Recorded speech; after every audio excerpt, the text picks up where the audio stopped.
Olá! Estamos a poucos dias da Conferência do Clima, a COP30, que acontece em Belém do Pará, de 10 a 21 de novembro. O Brasil espera consolidar seu protagonismo na agenda climática global. Mas o encontro coloca diversos obstáculos que ainda terão de ser enfrentados.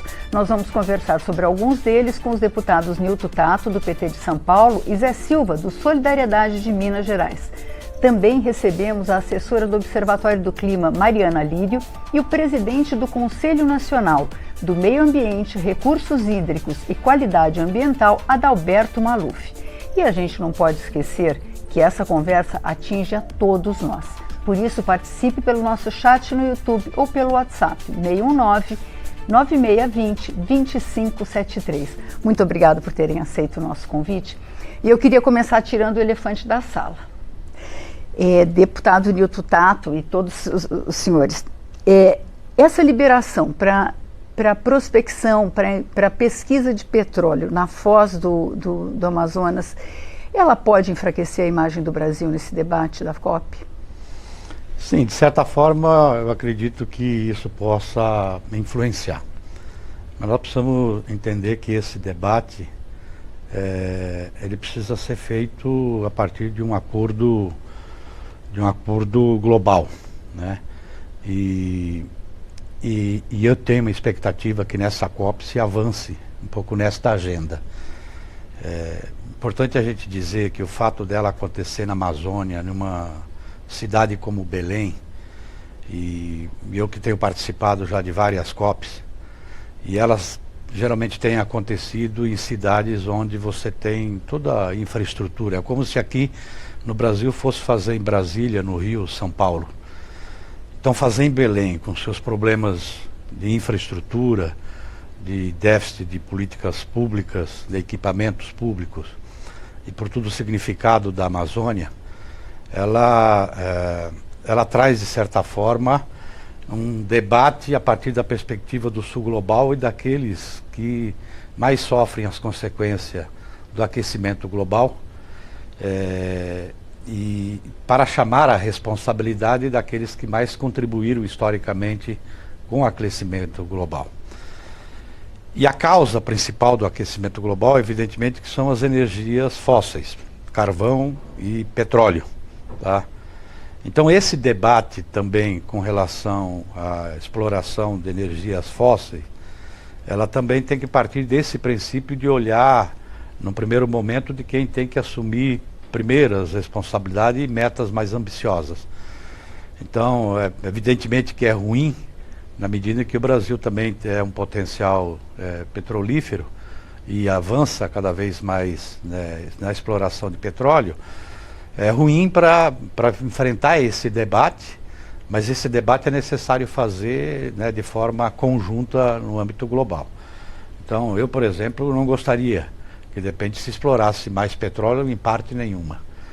Mas a gente também não pode botar todo o foco só no Brasil e aí acabar se esquecendo que o debate da COP precisa recuperar e levar adiante o simbolismo de fazer numa cidade como Belém, que é muito parecida com todas as cidades da bacia amazônica, que é muito parecida com todas as cidades do sul global, tá? Com seus problemas. E nesse sentido ele pode trazer um caldo de cultura para a gente fazer esse debate no âmbito planetário, trazendo também conceitualmente, né, o debate que também precisa ser feito dentro de cada país, do sul global de cada país, tá? Então enfrentar também as desigualdades, que a gente não vai enfrentar a crise climática se a gente não enfrentar a transição energética principalmente, mas se a gente não colocar também no mesmo patamar de debate o enfrentamento da desigualdade. Deputado Zé Silva, o deputado Nilton Tato falou Da falta de recursos, basicamente, falando do sul global, né, dos países em desenvolvimento, das dificuldades, inclusive as dificuldades para fazer essa transição. O senhor acredita que a exploração do petróleo, ela é só danosa ou ela pode também financiar essa transição? Bem, primeiro eu acompanho também desde a Eco 92, sou agrônomo, minha especialização em solos e meio ambiente, e essa não é a pauta mais importante da COP para o Brasil. Na minha visão, e eu tenho feito isso como presidente da Frente da Mineração Sustentável e da Assistência Técnica, o Brasil tem a oportunidade de se consolidar como o segundo país do mundo em relação aos minerais críticos e estratégicos. Não tem como falar de transição energética, não tem como falar de combate à fome, não tem como falar de energias limpas, se não colocar como a pauta principal para o Brasil esses minerais críticos e estratégicos. O mundo espera do Brasil ter uma política nacional desses minerais, das terras raras. O embate hoje entre Estados Unidos e o mundo, que os Estados Unidos está contra o mundo, né? Mas especialmente em relação à China, é porque os Estados Unidos perdeu a corrida do refino das terras raras e o Brasil tem a oportunidade de ser o protagonista. Em relação, eu tenho convergência com o ponto de vista do Newton, sim. Em relação aos combustíveis fósseis, eu vejo que eles têm um ciclo de vida curto quando se pensa em desenvolvimento da humanidade. O mundo tem que fazer esse pacto pela vida, que é produzir riquezas e alimentos e, ao mesmo tempo, equilibrar com a sustentabilidade, a preservação ambiental.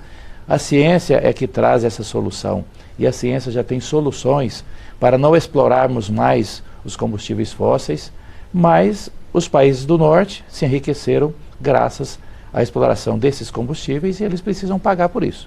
Então, na minha visão, o Brasil precisa chegar na COP, que já é aí logo amanhã, preparado em relação a esse debate que fez, inclusive, esse embate entre os americanos com o resto do mundo.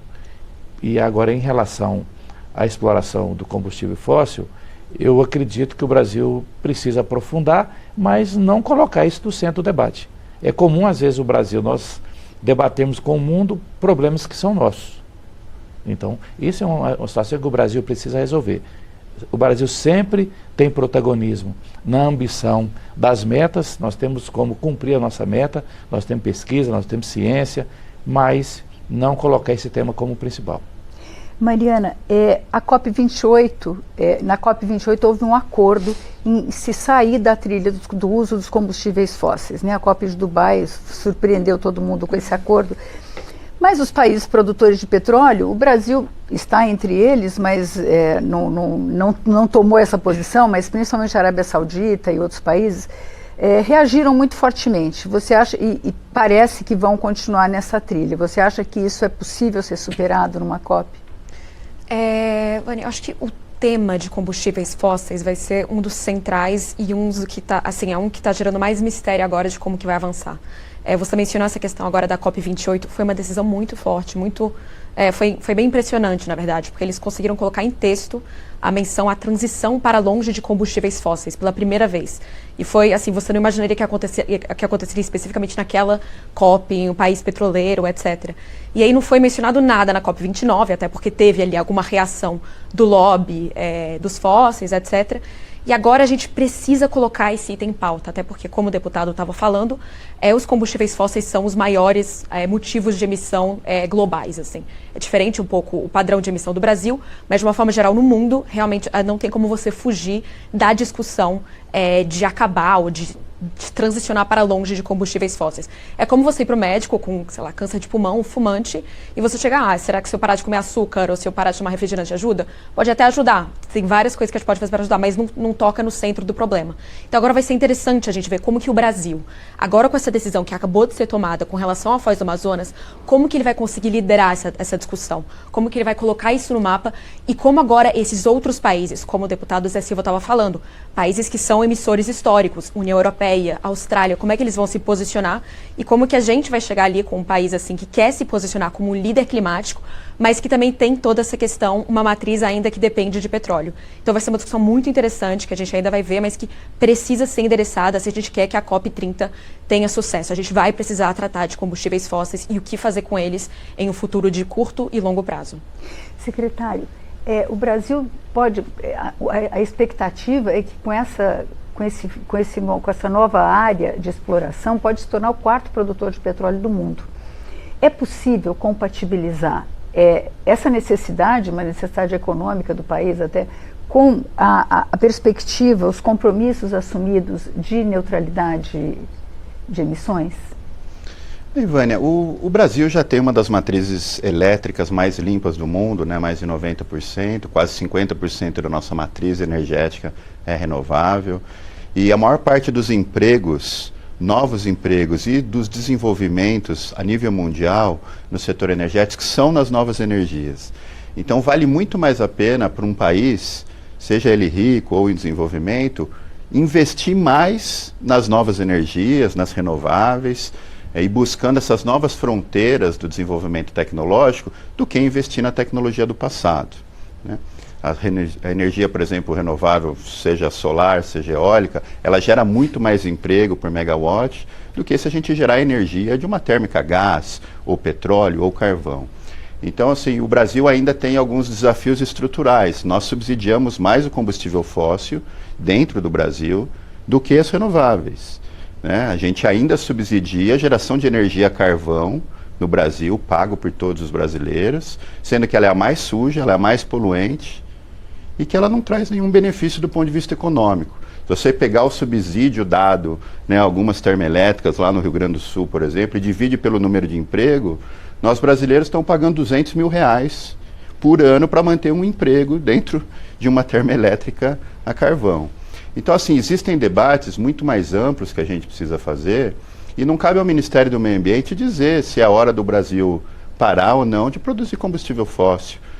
A gente traz sempre essa perspectiva de que as novas energias são melhores, elas geram mais oportunidades. O combustível fóssil, além de ser um dos principais causadores do aquecimento global, ele é um dos principais impulsionadores da poluição urbana, que impacta a nossa saúde. O Brasil tem quase 100 mil mortes associadas à poluição, né? Então, reduzir os combustíveis fósseis pelo lado da demanda, com a eletrificação de frotas, né, com a melhoria do transporte público, ações dentro das cidades, para a gente é o primeiro passo. E o Brasil vem fazendo isso. O governo federal voltou a investir na eletrificação de frota, na construção de infraestrutura, o PAC colocou novamente esse roteiro. E se o Brasil vai continuar até quando produzindo ou investindo em combustível fóssil, será uma decisão do Conselho Nacional de Política Energética, mas para a gente teve um foco muito grande, a ministra Marina vem liderando debates assim dentro da ONU, de que a COP30 precisa ter uma resposta sobre essa transição. Né? Como bem colocado pela Mariana, a COP29 simplesmente ignorou o fato de que na COP28 em Dubai nós acordamos, né, no Global Stocktake de fazer uma transição ao fim do combustível fóssil de uma maneira justa, né, parcimoniosa. E como a gente tem que fazer isso? Esse é o nosso debate. Porque se o Brasil vai continuar explorando petróleo no curto, no médio prazo, esse dinheiro hoje está indo para financiar a transição energética? Essa é uma pergunta que todos nós precisamos saber. Nós temos esse mapa do caminho, por isso o Brasil lidera com algumas coalizões, como a coalizão do petróleo e gás, além do petróleo e gás, né, que é uma coalizão internacional com vários países, e a coalizão também além do carvão, de quanto dos investimentos que os países vêm fazendo estão na direção certa.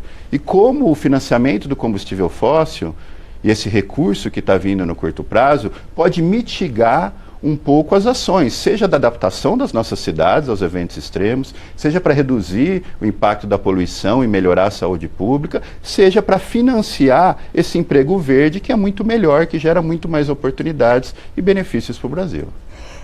Durante a COP, a gente vai voltar nessa questão, o que emite mais, deputado, daqui a pouco, secretário daqui a pouquinho, mas durante a COP vai ter um fórum parlamentar organizado pela União Parlamentar Internacional e o Parlamento Brasileiro, o Congresso Brasileiro.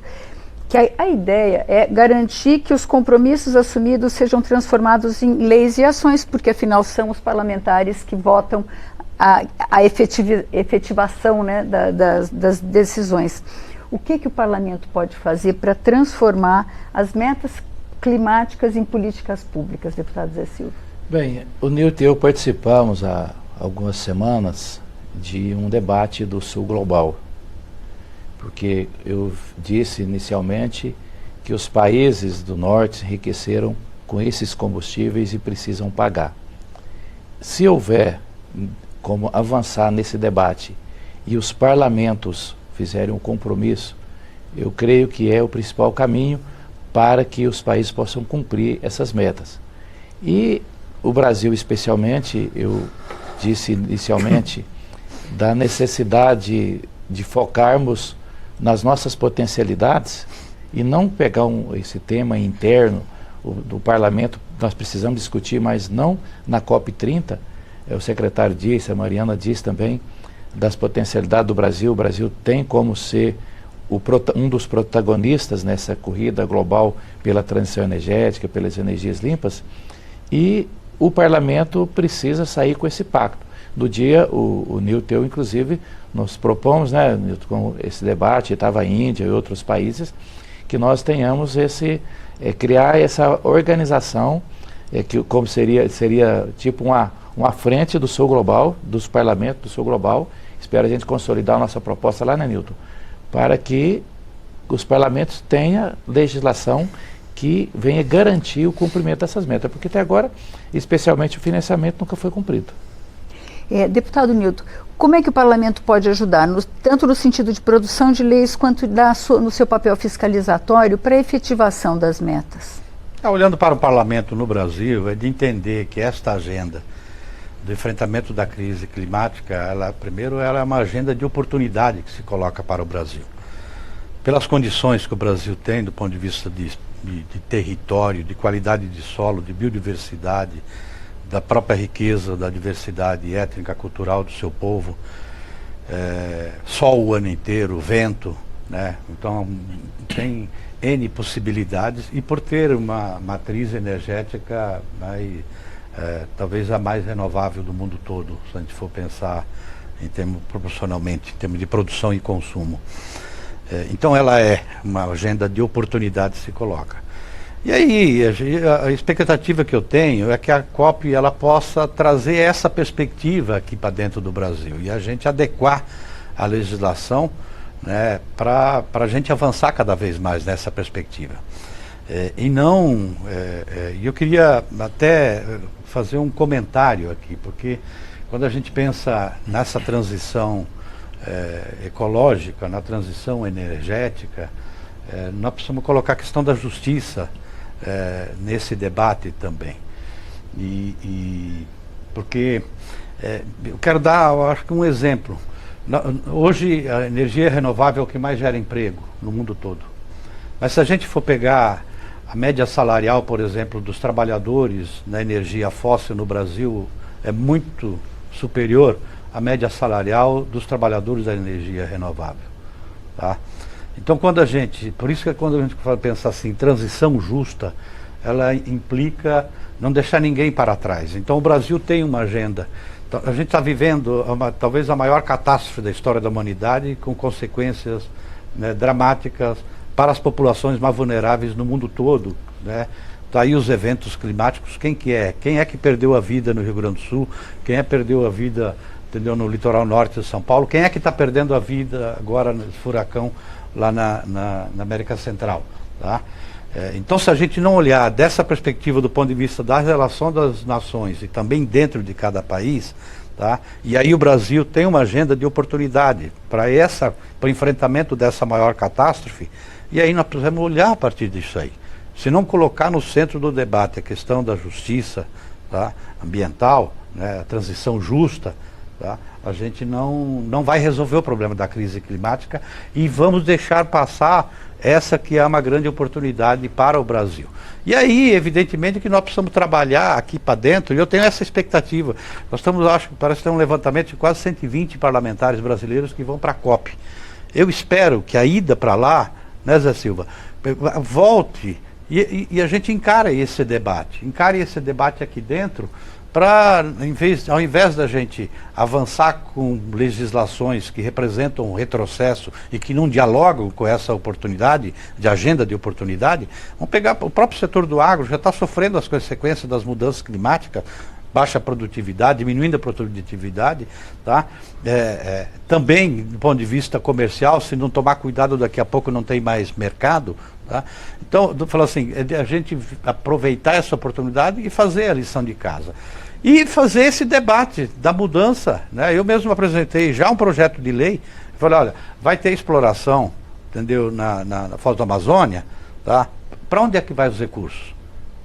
Onde deve ser aplicado? A gente está colocando lá, é uma região sensível, precisa ter conservação, precisa ter fiscalização, tá? Precisa ter, né, comando, controle, tá? Mas precisa, entendeu? Como é que você vai fazer os investimentos, você vai determinar na própria lei os investimentos para as comunidades, né, rurais e urbanas, né, do ponto de vista de infraestrutura para adaptação aos eventos climáticos e projetos de desenvolvimento sustentável, para a gente não repetir tradicionalmente aquilo que de repente pode não aproveitar a agenda da oportunidade que se coloca pela frente. Então esse debate precisa ser feito. Internamente nós precisamos fazer esse debate, tá? E aí eu concordo com o Zé Silva, falar, olha, se a gente não fizer esse debate lá, para poder acumular aqui para dentro e a partir dessa perspectiva influenciar na agenda geral, tá? Nós também vamos perder a oportunidade aqui, tá, de a gente também debater aquilo que é essencial daqui para frente, de como a gente deve aproveitar melhor, né, inclusive os recursos do próprio petróleo. Eu queria complementar. O Newton, eu queria complementar, é até bom que a população que está nos assistindo, na minha visão, o parlamento brasileiro tinha que ser transferido para a COP. Veja bem, nós temos 3 projetos principalmente, que é só a União Europeia, são 15 países, que é da taxonomia sustentável, que classifica as atividades econômicas, o Banco Central, a FEBRABAN, precisa dessa classificação das atividades econômicas para priorizar os créditos, juros mais acessíveis, que veio de uma COP, foi da COP 27 que nós apresentamos aqui. Tivemos também o mercado de carbono, nós aprovamos aqui, foi numa COP que veio de lá os projetos que nós apresentamos. Teve também da rastreabilidade, falando do agro, o selo verde, o mundo quer saber onde foi produzido, se tem desmatamento, se tem queimadas ilegais. Como o parlamento não esteve lá, o número de parlamentares é pequeno, eu acho que tinha que mais de 120, tinha que transferir a Câmara para lá pelo menos 2, 3 dias, para que essa consciência, essa necessidade desses projetos que são apresentados baseado num cenário internacional, senão o Brasil não se torna protagonista e também não tem a competitividade dos nossos produtos, da mineração, do agro e de outras cadeias produtivas. Então, por isso, Newton, eu acho que o parlamento tem esse papel. Os 120 que forem, precisa voltar com esse compromisso. Os projetos que tramitam serem aprovados e apresentar proposições como a que você já apresentou, e com certeza a Mariana, no Observatório, vai dar essa legitimidade para nós desses novos projetos e os que precisam ser aprovados aqui. Secretário, o presidente da COP, o embaixador Corrêa do Lago, disse que essa deve ser a COP da adaptação, né, que é fazer o momento que a gente tem que lidar com as consequências que a gente já tem do aquecimento global. O senhor acredita que o Brasil já tem consciência dessa urgência? Não o Brasil como governo, mas o Brasil como sociedade. E o que o senhor acha que o Congresso pode fazer nesse sentido, além das questões que os deputados já levantaram? Sim, Vânia, um dos principais temas na agenda oficial de negociação é a criação dos indicadores globais de adaptação. A criação desses indicadores com métricas que sejam fáceis de serem traduzidas para a população, nos ajuda muito a pensar como assumir, realizar o compromisso que foi feito, de ter um caminho para 1,3 trilhão de dólares de investimentos para ajudar os países em desenvolvimento, em especial, para se adaptar a essa nova realidade. né, a presidência brasileira da COP colocou 3 grandes objetivos, né? Primeiro, de fortalecer o multilateralismo, o regime climático. Segundo, de aproximar os debates do clima da vida do cidadão comum. E terceiro, de fazer a aceleração da agenda de implementação, daqueles 30 compromissos, que são os parágrafos do Global Stocktake. A ministra Marina, junto com o presidente Lula e o secretário da ONU, Guterres, realizaram também o Balanço Ético Global, que trouxe visões de todos os cantos do planeta sobre como transformar esse debate climático do dia a dia das pessoas. E a agenda da adaptação, ela é talvez a principal agenda no curto prazo para todos nós lidarmos. Porque os países já estão sofrendo. A Amazônia brasileira já tem 2,5 graus acima da média de temperatura histórica. Por isso a gente está vivendo as secas históricas que a gente está vivendo, as queimadas históricas que a gente está vivendo, né? Esse desequilíbrio ambiental das maiores enchentes e as maiores secas no mesmo ano. Então, o Brasil fez algumas ações importantes, né? O presidente Lula aprovou um decreto do Adapta Cidades. Nós estamos hoje ajudando 520 municípios do Brasil a fazerem os seus planos municipais de adaptação. Os prefeitos são os grandes líderes dessa agenda, por isso a gente criou o que a gente chama do federalismo climático, né? A governança multinível. Foi aprovado também um decreto presidencial do presidente criando o programa Cidades Verdes Resilientes, que integra as ações dos ministérios, Ministério do Meio Ambiente, Ministério das Cidades, Ciência e Tecnologia, todos os governadores, todos os prefeitos, né, as associações de prefeitos, a sociedade civil. E nesse plano foi já definido algumas áreas prioritárias, e aí eu cito as soluções baseadas na natureza, a arborização e a gestão de áreas verdes, uso e ocupação do solo, além de ações de gestão de resíduos, economia circular, mobilidade e tecnologias de baixo carbono. E o Brasil aprovará, né, se tudo der certo durante a COP, o nosso Plano Nacional de Arborização Urbana, né, com as 5 coletâneas pelas regiões, com as ações e financiamentos para arborização, a criação desses corredores verdes nas cidades para diminuir o calor extremo. Lançaremos também um mutirão contra o calor extremo, uma iniciativa do Brasil como co-presidente, né, da coalizão Resfriamento das Cidades, que é uma coalizão da ONU, onde a gente vai ajudar as prefeituras a fazerem modelagem de ilhas de calor e uma lista de ações com custo e eficácia do ponto de vista de arborização, gestão de áreas verdes, soluções baseadas na natureza, para que o prefeito possa fazer. O Fundo Clima do Brasil, desde o começo desse ano, a gente mudou para que ele financie as ações do programa Cidades Verdes Resilientes, então soluções baseadas na natureza. Colocamos 3,5 bilhões à disposição dos municípios. Né, tinha essa expectativa que muitos municípios não conseguiriam aplicar e tem quase 7 bi de pedido já para o Fundo Clima. O Fundo Clima vai mais do que dobrar de tamanho. Ele vinha numa média de 300, 400 milhões. Com a chegada do presidente Lula, com a emissão dos títulos verdes, isso foi para 10 bilhões. Agora vai subir para mais de 20 bilhões. E o nosso objetivo é, primeiro, conscientizar os prefeitos de que a agenda de adaptação é uma agenda dele, é urgente e não dá para esperar. Segundo, de que os instrumentos e as tecnologias sociais disponíveis para fazer essa adaptação, em especial a adaptação baseada nos ecossistemas, né, com as soluções baseadas na natureza surgindo como uma grande aposta. Elas são baratas, são rápidas, né, e a gente não fala só de renaturalização de rios, de encostas verdes, mas agricultura urbana, né, os jardins de chuva, ações do ponto de vista hídrico, soluções baseadas na natureza para o saneamento. Então é um conjunto de ações. Nós fizemos um edital esse ano com recursos do Fundo Nacional do Meio Ambiente, do Ministério do Meio Ambiente e do Ministério das Cidades. Anunciaremos os ganhadores agora na COP. Foi um edital das periferias verdes sustentáveis, que basicamente, periferias verdes resilientes, desculpa, que basicamente a gente trabalha com as organizações da sociedade civil, tem um recorte territorial muito claro dessas peculiaridades, de como potencializar aquele território para ele se adaptar a esses eventos extremos que vão vir nas próximas décadas. Então, eu acho que o governo federal, ao colocar essa agenda e essa governança multinível com os estados e os municípios, traz a importância política. Mas é verdade que nós temos, inclusive no Congresso, hoje algumas legislações importantes que podiam muito contribuir para o sucesso dessas ações. Mariana, o embaixador também falou que a adaptação ela deve também ser motor de justiça climática. Né? Ele citou que a gente já sabe, né, as populações mais pobres, como falou o deputado Nilton Tato, são as que mais sofrem com os efeitos climáticos que a gente já tem, né? São as periferias, são os morros que vêm abaixo com excesso de chuva. E também não só dentro do Brasil, mas os países em desenvolvimento já gastam 10% do seu PIB, de um PIB pequeno, normalmente países mais pobres, com adaptação, né? Qual a expectativa de investimentos dos países desenvolvidos na adaptação?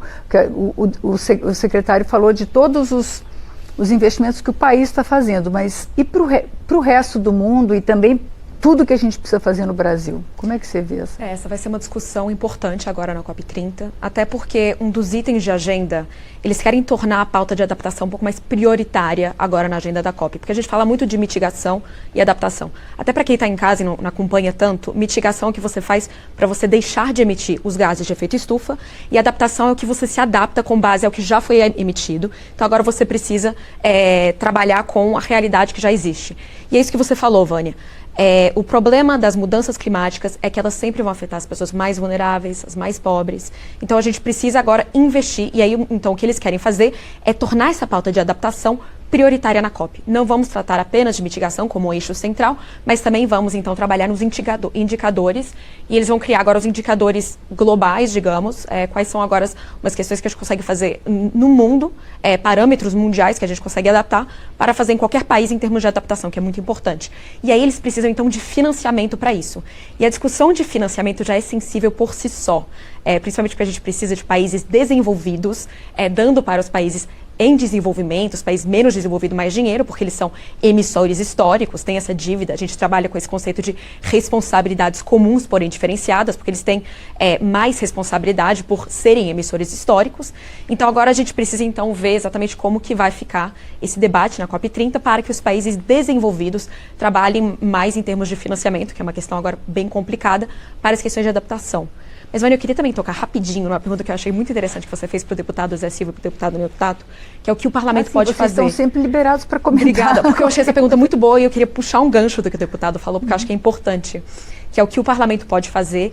E eu acho que um ponto agora realmente importante é o que o parlamento pode fazer é deixar de aprovar projetos que são muito nocivos para o meio ambiente.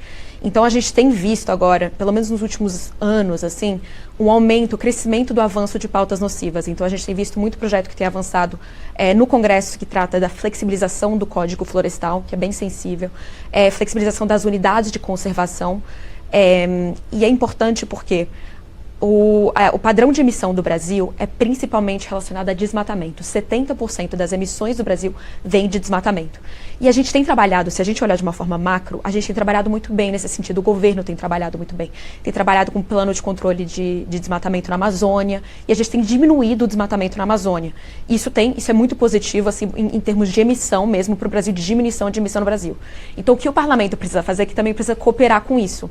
Então, a gente tem visto agora, recentemente, uma discussão muito grande com relação ao projeto de lei de licenciamento ambiental, que se tornou lei recentemente, e que o governo Lula vetou diversos dispositivos que são muito nocivos para o meio ambiente, para a questão socioambiental. E o que a gente deve ver depois da COP30 é um avanço dessa discussão. E o que o parlamento pode ajudar agora para a gente conseguir avançar nessas questões é a gente não derrubar esses vetos que são muito importantes. E agora a gente também tem uma medida provisória e um projeto de lei que tratam do tema que estão tramitando no Congresso.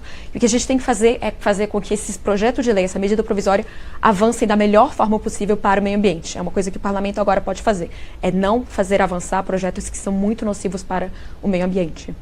Bom, a Mariana introduziu a questão das emissões, né, dos países emissores. Eu queria chamar uma arte que a gente vai ver os países que mais emitem gases de efeito estufa no mundo.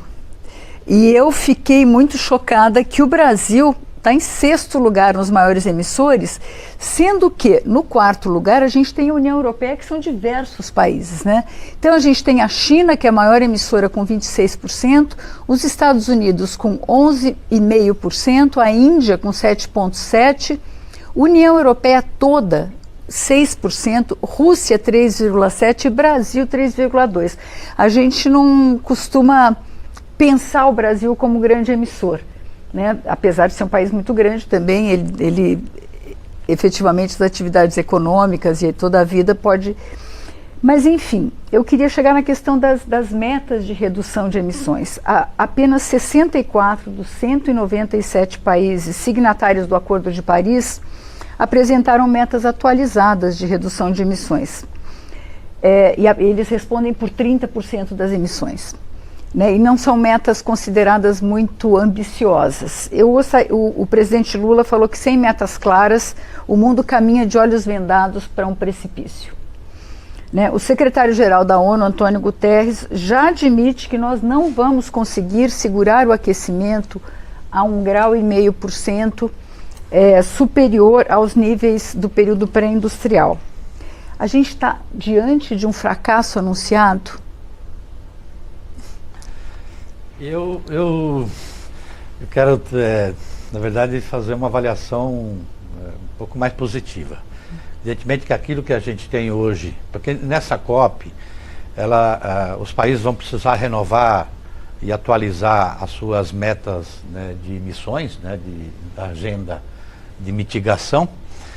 E, como se disse, poucos países já apresentaram suas novas metas.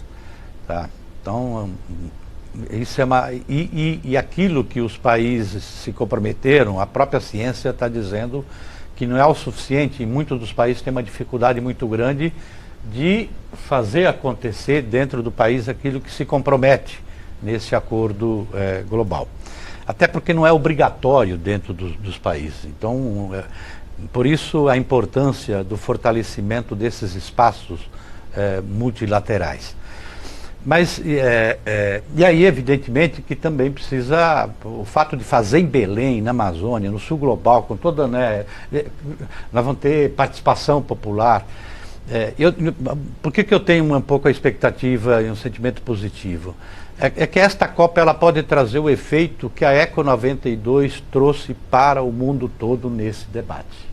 Tá? Então ali a gente vai ter participação popular, a gente vai ter a partir dessa perspectiva do sul global. Tá? Então ela pode trazer um caldo de cultura que coloca, entendeu? Que traga para a realidade. Quando eu falo assim que de repente vai 120 parlamentares, seria ótimo se de repente o parlamento fosse para lá, tá?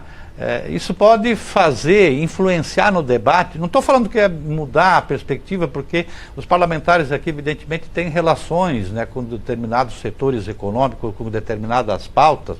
Tá? Esta é a realidade aqui no Congresso Nacional.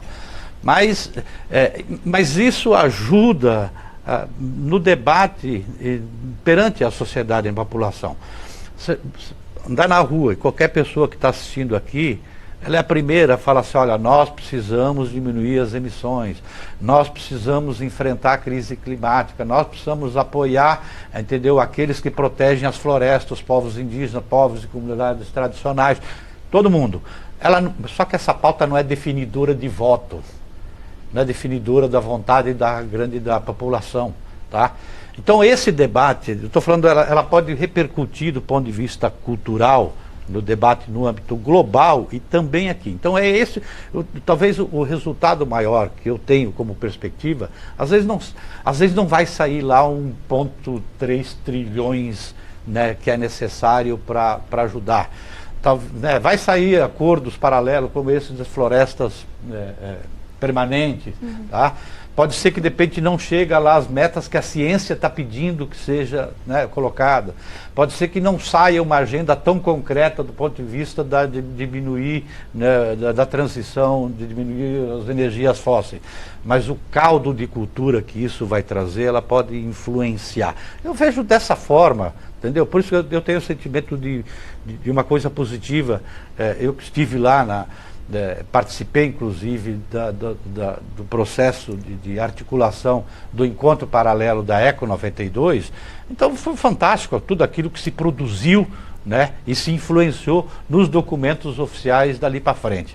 Então eu tenho muito essa expectativa como um fator positivo.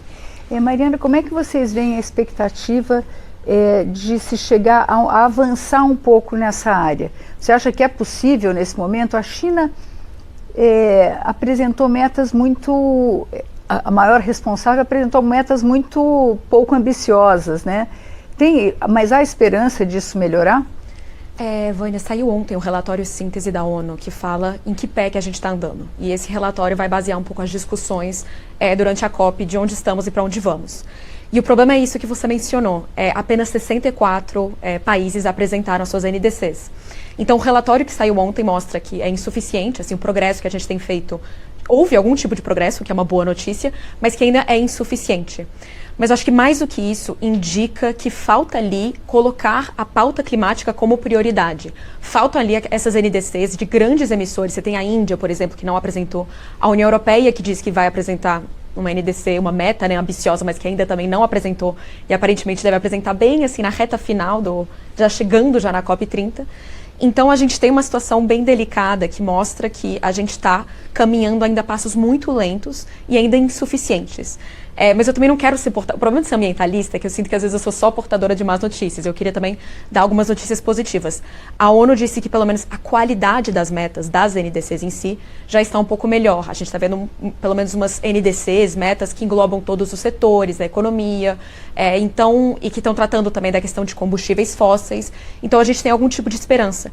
E eu concordo com o Tato, assim, você fazer uma COP em Belém, na Amazônia, você poder tratar do tema de florestas, assim, principalmente para o Brasil, a gente poder tratar de desmatamento, de como combater o desmatamento, e a gente precisa, de fato, endereçar esse tema, até porque a gente se comprometeu a acabar com o desmatamento até 2030, é um local especial, assim, é um local simbólico para a gente tratar disso, principalmente perto ali de populações indígenas, de comunidades tradicionais.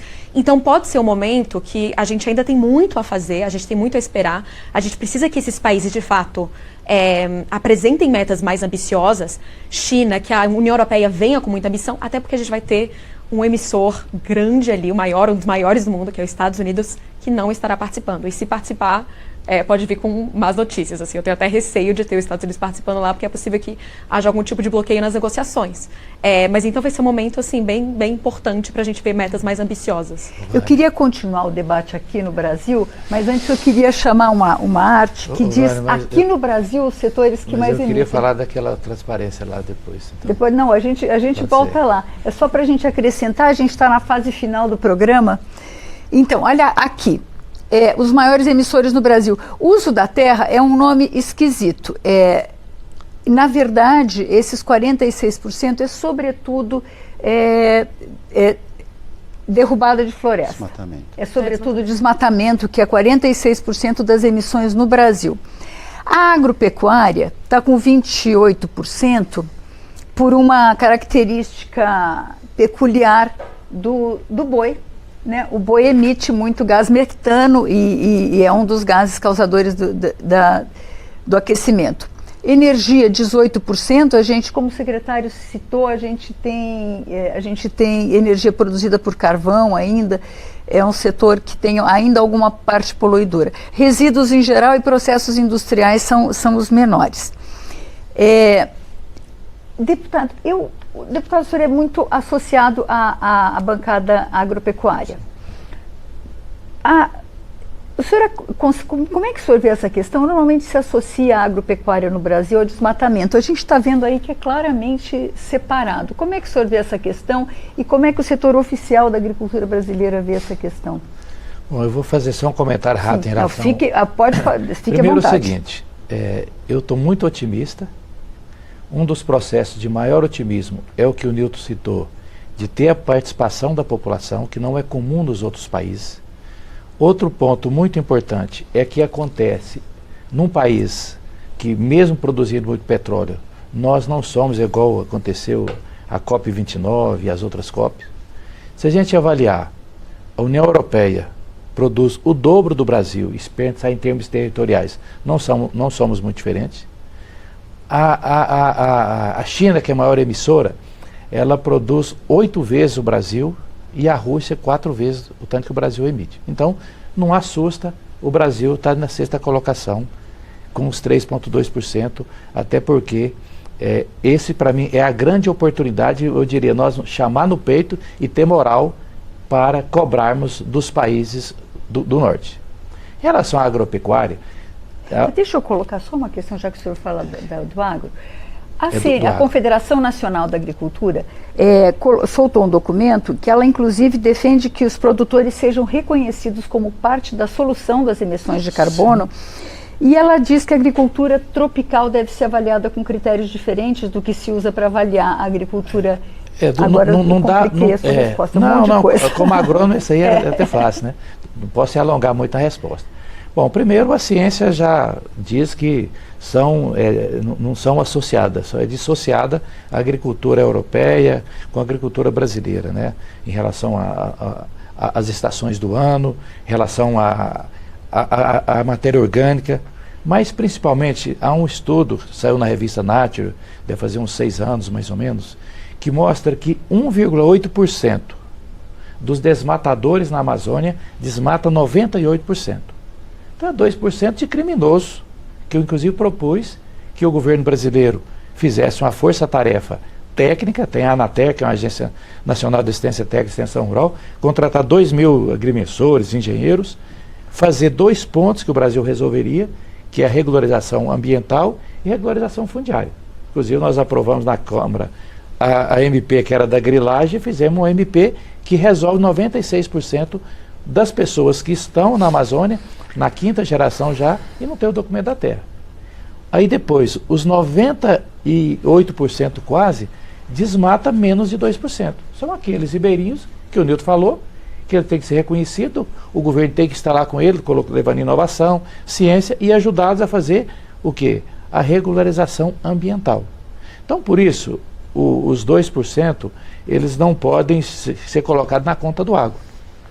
Os 18%, né, 28% me parece ali, que está em relação à agropecuária, na minha visão, a ciência, a Embrapa já tem as soluções, tem a resposta. Nós temos as práticas mais sustentáveis e que é preciso, aí sim, ter o pulso do governo, como a Ariana disse, aprovar leis importantes, como, por exemplo, remunerar o produtor, porque não é só na cidade fazendo os corredores ou plantando os jardins que vai preservar o meio ambiente. É o produtor rural que preserva a nascente, a mata ciliar, os cursos d'água. Então, inclusive, o meu projeto que foi pensado no mercado voluntário de carbono é exatamente para premiar o produtor que tem lá. Nós temos 62% de área nativa ainda no Brasil e precisa preservar. Então o agro, para mim, tem que ser colocado no campo das soluções. E o governo, por exemplo, eu falei de práticas conservacionistas. Integração lavoura, pecuária, floresta. Você ajuda a fazer a descarbonização. O plantio direto, em vez do igual americano ou chinês que precisa lá revolver o solo todo ano. Nós ainda fazemos isso, que nós copiamos dos americanos.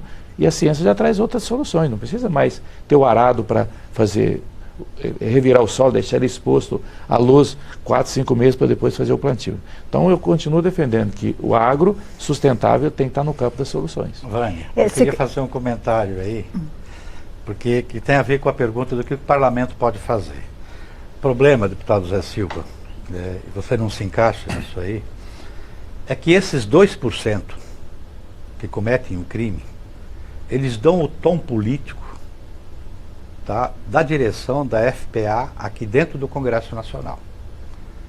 Então, a Mariana deu o exemplo aqui.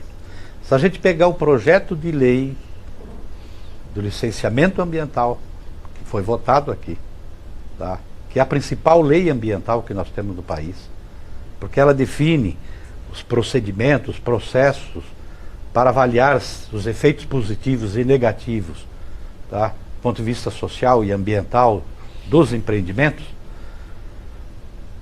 estes 2% politicamente influenciou para que a agropecuária não tenha processo de licenciamento em boa parte dos seus empreendimentos. Só para dar um exemplo. E assim vale para aquilo que fala de como é que a gente vai... Nós temos, por exemplo, o Código Florestal, que depois de um longo debate, uma concertação nacional, que ela é fundamental, criou instrumentos importantes.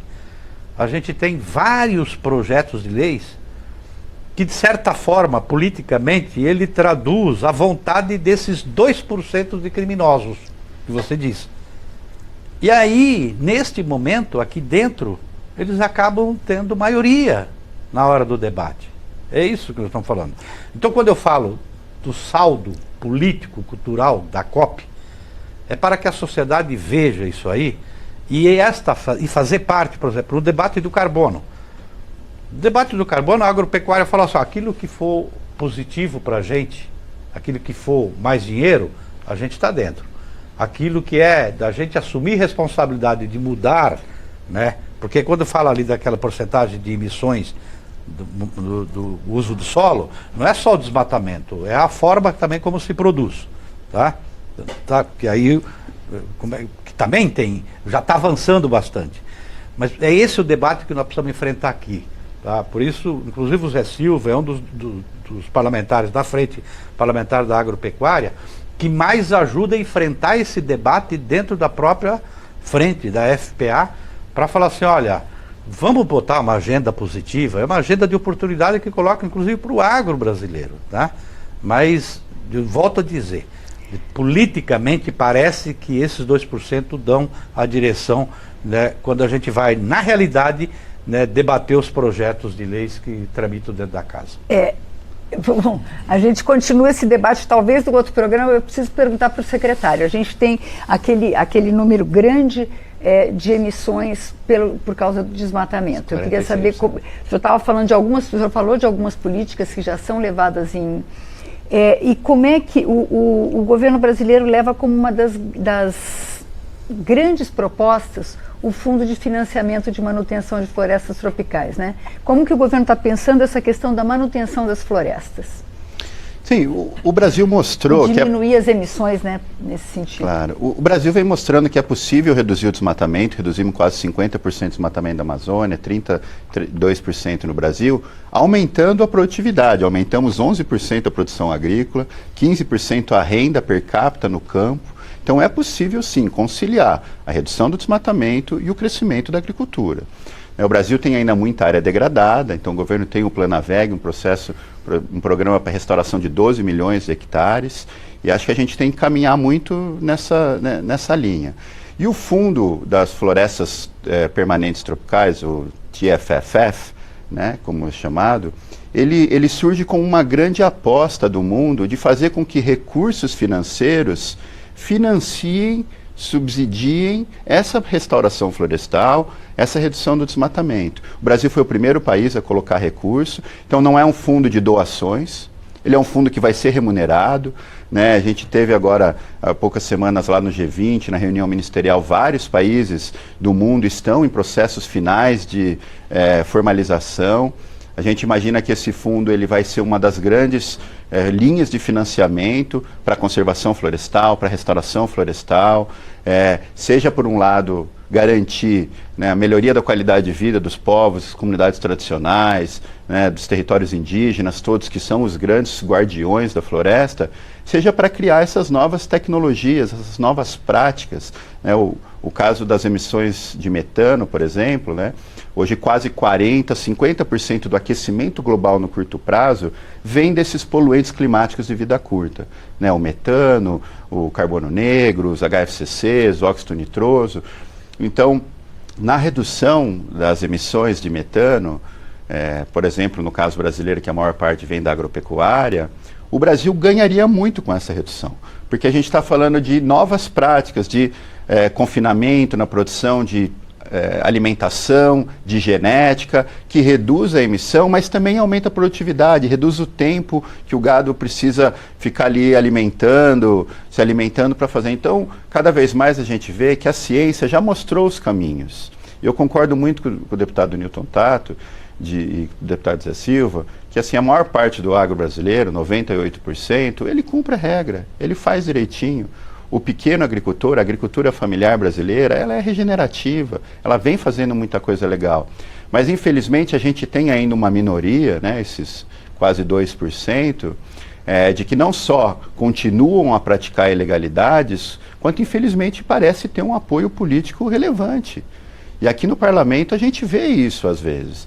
Então acho que tem um debate importante sobre o futuro do Brasil. O Brasil quer continuar a ser uma grande potência agrícola, alimentando quase 1 bilhão de pessoas no mundo, crescendo a sua agricultura de uma maneira sustentável, regenerativa, como todos nós sabemos que é possível, ou não? Vamos fazer isso, mas ao mesmo tempo preservando o interesse desses grupos que desmatam, que cometem o garimpo ilegal, que fazem várias dessas ações destrutivas, né, não só na Amazônia, quanto no Cerrado. Então, acho que é uma decisão estratégica que o Brasil tem que fazer. Espero que os eleitores né, nos ciclos eleitorais, considerem isso. Como o deputado Tato comentou, é muito difícil para deputados que defendem o ar limpo, as florestas, as questões ambientais, os bens públicos coletivos, por mais que eles impactam a todos, ele não gera voto, né? Porque aqueles outros, inclusive são financiados com recursos dessa ilegalidade, acabam tendo uma força aí, no Congresso um pouco maior. Então acho que a gente vive um momento paradigmático mesmo de transformação, né? A gente vê importantes lideranças do setor agro brasileiro sendo vozes para essa transformação, pela restauração, pelo meio ambiente, e acho que o Brasil ganha muito em conciliar a agenda da sustentabilidade com o crescimento econômico. A gente tem 30 segundos para cada um fazer as considerações finais, mas a gente vai continuar acompanhando a COP. Mariana, começa com você, que acho que foi que falou menos até agora. Não, assim, eu acho que o embaixador André Corrêa do Lago é um diplomata extremamente experiente. Eu espero que ele consiga ali liderar uma COP30 importante para o mundo, que a gente consiga então alcançar os nossos objetivos globais climáticos. E eu acho que é isso, assim, de uma forma geral, a gente vai ter que ficar atento a alguns temas importantes. Financiamento, adaptação, combustíveis fósseis de uma forma prioritária também, e a questão de florestas, assim, principalmente a gente tratando de um país aqui que tem esse compromisso de acabar com o desmatamento até 2030. São os 4 itens, assim, que a gente vai poder ver se de fato a gente vai ter uma COP de sucesso. Deputado Zé Silva. Mariana, eu acrescentaria a questão da transição energética, até porque o Brasil pode se consolidar como no player da disputa, segundo os dados é que até 2040 aumenta em 40% a necessidade de minério crítico estratégico para painéis, baterias, para carros elétricos. E eu acho que a oportunidade do Brasil, além desses 4 pilares que a Mariana citou, também a transição energética e combate à fome. Deputado Nilton Tato. Eu tenho uma expectativa de que a gente vai criar um caldo de cultura a partir da própria COP, que nos coloca cada vez mais nessa rota que a gente celebra com a volta do presidente Lula, né? Eu como militante ambientalista, eu celebro muito, e eu sempre falava que a agenda ambiental, enquanto projeto de país que considera a centralidade dessa agenda, né, pelas potencialidades que o Brasil tem, ela teria importância quando ela estava no centro da decisão. Hoje não é pouca coisa a gente ter em 21 ministérios, né, áreas específicas para tratar do enfrentamento da crise climática, e a agenda estratégica da transformação ecológica, nesta agenda positiva, a gente tem lá no Ministério da Fazenda. Então, porque não é uma coisa que se trata só na caixinha do Ministério do Meio Ambiente, entendeu? É de a gente entender que é projeto de país. E eu estou falando assim, sou muito otimista que o caldo de cultura que isso pode trazer é de a gente não ter riscos de retrocesso como a gente teve há pouco tempo atrás, com consequências dramáticas para o Brasil e para o planeta daquilo que o Brasil pode contribuir nesse debate. Secretário. Eu concordo, né, acho que em especial com a Mariana, que o tema transição energética, transição relacionada aos combustíveis fósseis e adaptação são um mandato da negociação, uma boa parte das ações está ali. Transição justa e gênero são 2 ações importantes que o Brasil, inclusive, tem propostas muito consistentes, né, que tem uma chance importante de avançar. Mas eu acho que para essa COP, resgatando um pouco do que o Brasil fez na presidência do G20, da Força Tarefa Clima, essa aproximação entre a agenda ambiental, os ministérios da Fazenda e os bancos centrais, ela é crucial. A gente viu o caso brasileiro, o Plano de Transformação Ecológica, liderado pelo ministro Fernando Haddad, como ele conseguiu em muito pouco tempo integrar desde a Nova Indústria Brasil, né, ações de diferentes programas e projetos para ter uma agenda de implementação muito mais consistente. E acho que o nosso desafio a nível global, porque por um lado a maior parte dos países sabe que o emprego e os novos desenvolvimentos estão nessas áreas, né? A China, embora não tenha assumido os compromissos nas suas NDCs tão ambiciosas quanto o Brasil teve uma NDC bastante ambiciosa, a União Europeia vai lançar sua NDC, ela também será ambiciosa, mas a China assumiu o compromisso, inclusive no Summit lá em Nova York, junto com o presidente Lula, de aumentar em 6 vezes as renováveis. Né? Então ela já é a que mais instala energia solar, eólica, a que mais faz veículo elétrico no mundo. Então a transição chinesa está sendo muito mais rápida. E apesar dela não assumir compromissos, dentro do regime climático, ela está fazendo na prática, assim como a Índia está fazendo. Então, pelo menos o Brasil vai viver esse processo de que a gente pode mostrar para o mundo que estamos quase no pico de emissão e que é possível sim continuar crescendo com uma trajetória de redução, que a gente precisa reduzir as nossas emissões até 2050 para a neutralidade, para se a gente quer pelo menos manter um país, um planeta um pouco mais habitável para o futuro das próximas gerações. Muito obrigada. A gente vai continuar acompanhando a COP aqui e a atuação parlamentar também. Na COP, os veículos de comunicação da Câmara vão acompanhar. Nós conversamos sobre as expectativas do Brasil para a COP30 com o presidente do CONAMA, Adalberto Maluf, a assessora do Observatório do Clima, Mariana Lírio, e os deputados Zé Silva, do Solidariedade de Minas Gerais, e Nilton Tato, do PT de São Paulo. Se você quiser rever esse programa, vá no nosso canal no YouTube. Muito obrigada pela audiência e até a próxima.